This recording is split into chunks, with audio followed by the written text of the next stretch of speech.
voudrais donner aussi la parole, parce que c'est son métier, et parce que en termes de partage de savoir et en termes de partage de belles expériences, je donne la parole au docteur Hicham Belabbas Arji, gynécologue et obstétricien, et qui œuvre très souvent dans les réparations justement de ces cancers. Je vais vous faire un petit témoignage.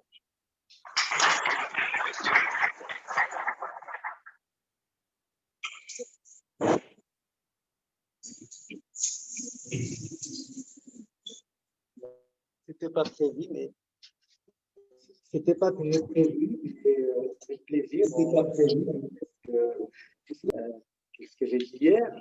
Et je remercie donc les éminents spécialistes par rapport à ça, par rapport à toutes les informations qu'ils vous ont données. Moi, j'insisterai surtout sur un dépistage parce que je suis gynécologue, je suis l'un des premiers maillons qui fait le diagnostic. Comme a dit Dr Mamou, la prise en charge du cancer du sein, c'est multidisciplinaire. C'est le généraliste, le gynéco, l'oncologue, l'anapathe, le radiologue, beaucoup de choses. Et on discute entre nous. Mais un des mots que je veux que vous reteniez ce soir, pour moi, c'est l'espoir. Parce que quand vous avez un cancer du pancréas, quand vous avez un cancer du poumon, malheureusement, 6 mois, 1 an, 2 ans, ça va se terminer. Ce sont des cancers méchants. Alors que le cancer du sein, c'est un cancer traitable. On peut même utiliser le terme de guérison. Pas si tu vas me contredire, mais on peut même utiliser le terme de guérison pour cette maladie. Et c'est génial. D'ailleurs, j'ai un cas particulier. Ma femme, quand elle était toute choquée du diagnostic du cancer et tout, je lui ai dit, écoute, regarde, j'ai écrit un bouquin et je lui ai dit justement, le premier mot que je voulais qu'elle retienne, c'est espoir. Pour moi, il y a un espoir de guérison dans le cancer du sein et je ne vous mens pas, mesdames et messieurs. Quand vous avez 98% de survie à 10 ans, ben moi je signe dès maintenant si on me garantit que dans 10 ans je reste vivant encore, que je passerai aussi le Covid. Donc, et cet espoir, il vient d'où? Il vient du diagnostic précoce. Parce que diagnostiquer grâce à la mammographie, grâce à la palpation des seins, une petite tumeur qui fait moins de 1 cm, qui est infraclinique, eh ben ça vous change la vie. Premièrement, ça permet de garder le sein. Ça permet de garder le sein. On n'a pas forcément besoin de faire une mastectomie, enlever le sein, qui est déjà très psychologiquement dur. C'est dur psychologiquement, parce que le sein, c'est le symbole de la féminité de la femme. Une femme sans sein, elle se sent plus femme. Et donc, un diagnostic précoce permet d'abord de conserver le sein. Deuxièmement, permet de traiter la maladie avant qu'elle ne se dissémine. Et comme a dit, donc c'est important de faire un diagnostic précoce et même un dépistage. Et c'est pour ça que c'est systématiquement à partir de 50 ans en Europe, toute femme, mais qui ne se plaint de rien, c'est pas parce qu'elle a un nodule, c'est pas parce qu'elle a quelque chose qu'elle va consulter. Non, il y a un programme de dépistage. Du moment que vous avez 50 ans, vous devez faire une mammographie tous les 2 ans. Et c'est ça qui permet le diagnostic précoce, le dépistage. Il y a l'autopalpation des seins, bien sûr. L'autopalpation des seins, j'étais très réticent avant, j'avais fait ma thèse il y a 20 ans dessus, parce que c'est un peu anxiogène. Mais en fait, ça permet, et on est revenu dessus, ça permet à la femme d'avoir un repère, d'avoir une référence, de savoir comment est son sein normal. Comme ça, le jour où elle sent un nodule, elle sent quelque chose d'anormal, elle le palpe, parce qu'elle a été habituée à palper son sein tous les mois, juste après ses règles, 1 fois par mois. Donc, c'est important ce dépistage. Autopalpation des seins, mammographie systématique à partir de 50 ans. Au Maroc, c'est 45 ans, parce que l'épidémiologie qu'on a fait que on a pas mal de cancers chez la jeune femme, je dirais, à partir de 40 ans. Donc, on commence les mammographies systématiques à partir de 45 ans. Plutôt si on a un cancer familial, mais les cancers familiales, je vous assure, comme a dit Dr Mamou, ça reste que 5 à 10% des cas, ça reste rare. Les facteurs de risque du cancer, comme a cité Dr Mamou, la ménarche précoce, la ménopause tardive,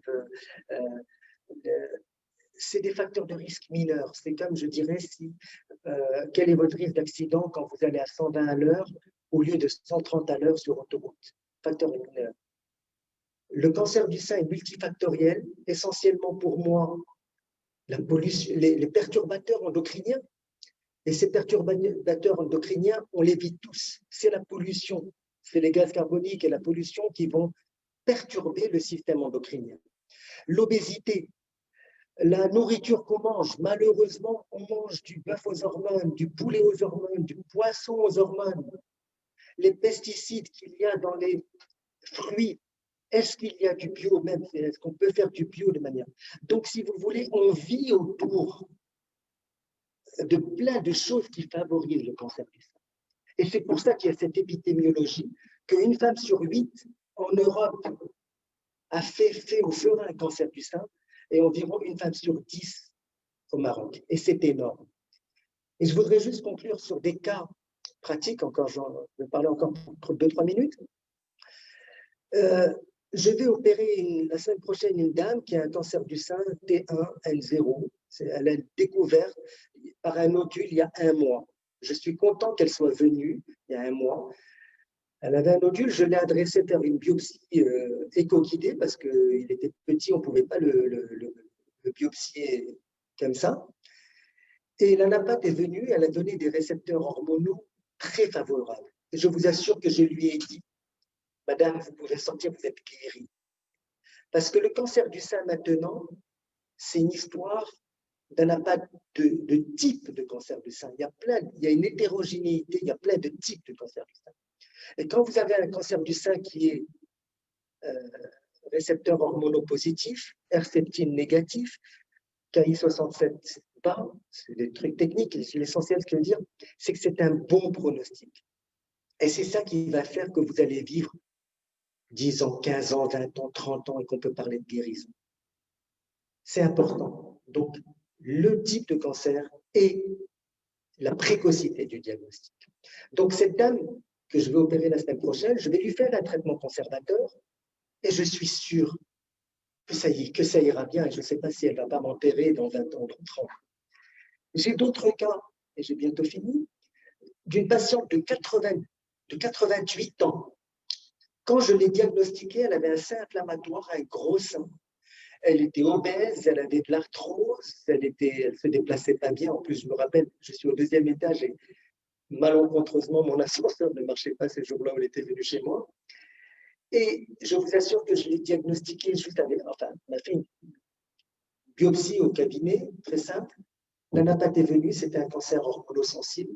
Je vous assure que je l'ai traité avec l'oncologue, avec mon frère de Dr Mahmoud, Dr Hibawi. Je vous assure qu'on l'a traité juste avec 2 comprimés par jour pendant 4 ans. On ne l'a ni opéré, ni chimiothérapie, ni radiothérapie. C'est parce que 88 ans, c'est difficile de faire. Et malheureusement, elle a bien évolué. Malheureusement, à 92 ans, 93 ans, elle en a eu marre de ses traitements. Et elle a arrêté ses traitements et elle est morte 6 mois plus tard d'affreuses douleurs. J'ai un autre cas, dernier cas que je vais vous citer, 2 autres cas que je vais vous citer, d'une dame qui était venue chez moi à l'hôpital à Tantan. Elle est venue avec une mammographie faite 9 mois plus tôt, où il y avait une tumeur de 1 cm. Et elle est venue 9 mois plus tard, donc, avec une tumeur de 4 cm. Et je lui dis, mais madame, mais vous avez votre diagnostic, vous avez votre mammographie, pourquoi vous avez tardé? Elle dit, je ne savais pas, je pensais que ça allait guérir avec les médicaments traditionnels. Je lui dis, c'est dommage, parce que maintenant, je suis obligé de vous enlever le sein, alors que si vous étiez venu 9 mois plus tôt, ça aurait pu faire. Dernier cas clinique que je vais vous dire, c'est une dame que j'ai vue en juillet, je pense, avec le Covid, qui est venue, qui avait une biopsie faite 1 an et 3 mois, faite avant. Elle avait une biopsie faite en avril 2018. Et je n'ai pas compris parce que le diagnostic était fait. Et elle a traîné, elle n'a pas voulu. Et elle m'a dit, les médecins qui se sont occupés de moi n'étaient pas bien, ils étaient très matérialistes, ils n'étaient pas compétents, ils m'ont fait peur. Et donc, elle a disparu. Le Covid y a été peut-être pour quelque chose aussi à la fin, mais elle a disparu. C'était que quand la maladie a grandi, qu'elle est venue. J'ai vu son cas, j'ai vraiment suspecté une tumeur, enfin une métastase, Et donc, j'ai appelé un oncologue, je lui ai dit, voilà, je pense qu'il faudrait commencer par une chimio première. Et il m'a dit, tu sais, j'ai de la chance, j'ai le moyen de lui faire rapidement un bilan d'extension, notamment un PET scan, gratuitement.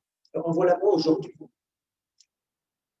C'est ce que j'ai fait. La dame est sortie très contente.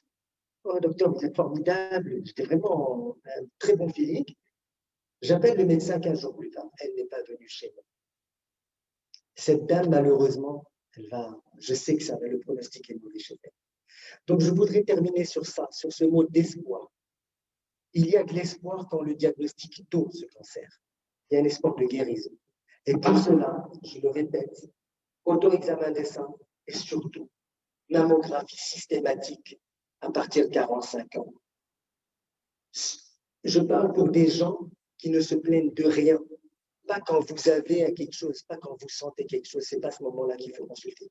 Vous avez 45 ans, vous faites une mammographie, comme Madame Chérif. N'oubliez pas aussi le frottis cervico-vaginal, je suis gynécologue. Voilà. C'est tout. Merci à vous.